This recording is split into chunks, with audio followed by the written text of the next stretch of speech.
the name of His Christ, that Georgia-born black man, the most honorable Elijah Muhammad, and in the name of the standard bearer, the reminder that is in our midst today, the servant of Allah, the Honorable Louis Farrakhan Muhammad. It is in their names I would like to greet you in our nation's greeting words of peace.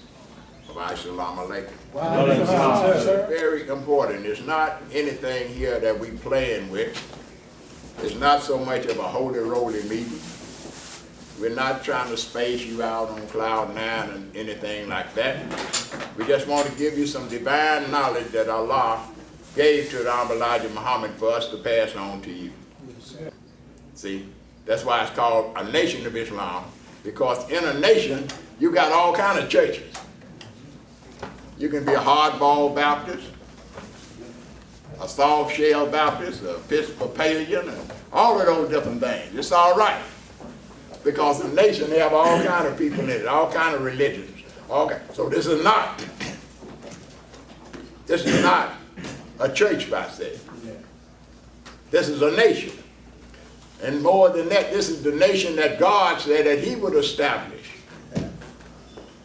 in the end time, so to speak. I know we've heard so much about God come, He was going to establish a nation. So what you are seeing now is this little baby nation budding here in the West. See, the nation that God said He would make out of Abraham and his seed. This is what this is. This is a nation. And so you might come in here, you know, from a lot of different persuasions, a lot of different religions. It's all right. See, because we have here, the only thing we want to teach you here is the truth. Then once we teach you the truth, then you decide what you want to be. Do you want to be a part of this nation, or do you still want to be a part of the slave master's nation? You understand? I mean, it's a great choice for you. Some people like being slaves. So if you like being slaves, well, I mean, America is willing to oblige you if you're black. They have no problem with you being a slave if you're a black man or woman. So, but if you want to be free, you know, you have to struggle against all those things that would be there to try to keep you a slave. You're going to hear some teaching today and you get all fired up. You say, I'm going to go home. I'm going to tell my relatives. I'm going to tell mama. I'm going to tell papa. I'm going to tell them all. Boy, this you be so fired up because you heard the truth. And you know that you believe this truth so good that if you go back and tell Mother Dear and your daddy and all of them cousins, them friends of yours, that you know they're going to stand right up and they're going to be excited over the truth that you hear. Right? And so you go there and say, look, man, I went down to Muhammad's mosque. I said, you went where?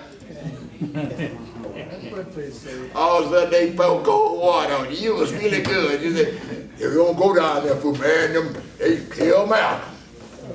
They teach that hate teaching.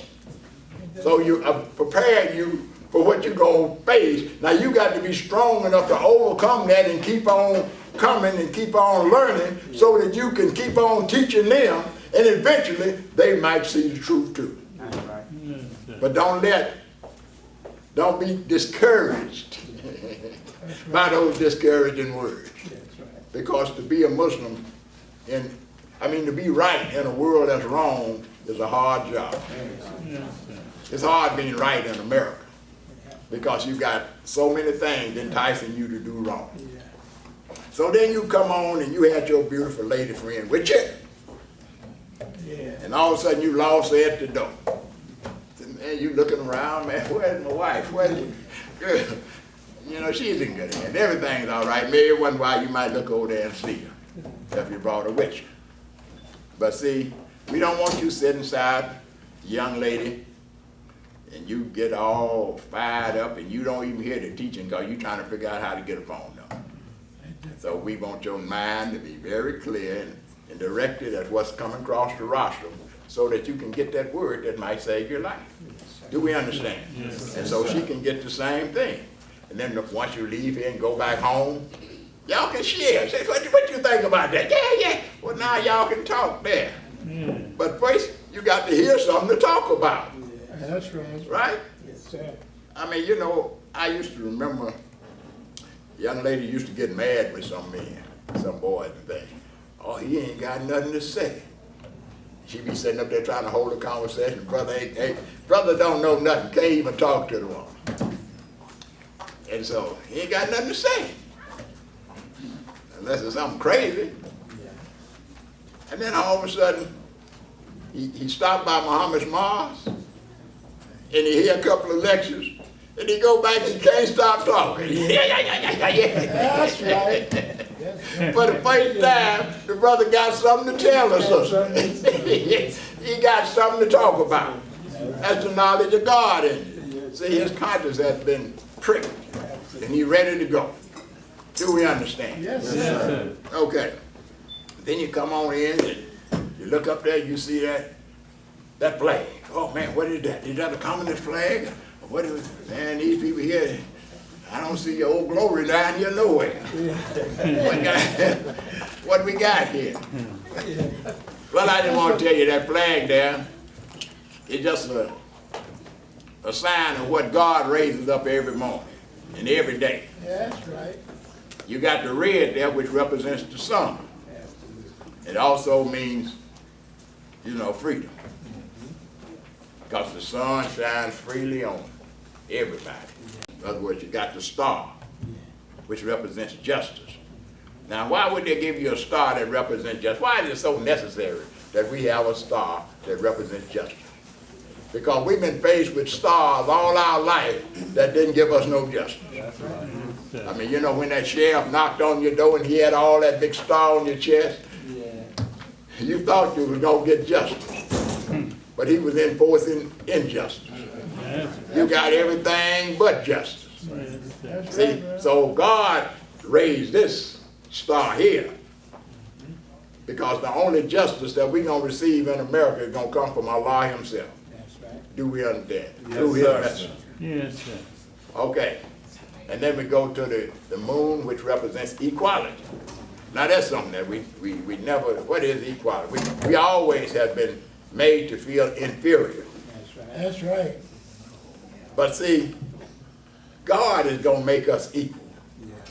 If we get the knowledge of God in us, if we study what's being taught at Muhammad's Mosque, and we listen to the teaching of Ahmad Louis Farrakhan, if we listen and pay attention and study, then we will be equal to all civilized nations on the earth. There's no civilized nation on the earth that can make us feel or make us inferior. Everywhere you go with this knowledge, people will recognize you. That's right. And respect you if you carry it into practice. So we want to make you, we want to give that to you. So what we got here is freedom, justice, and equality, which equals Islam. What is Islam? Islam is a word which simply means peace. Yes, That's right. You understand? Freedom, justice, and equality equals peace. yes, Who peace? Allah's peace. Because he's the only one. He's the author of peace. And he's the only one that can bring peace to this crazy world. Do we understand? So we want you to sit back, relax, and enjoy yourself and listen to the teaching. And just know that you're among brothers and sisters that love you.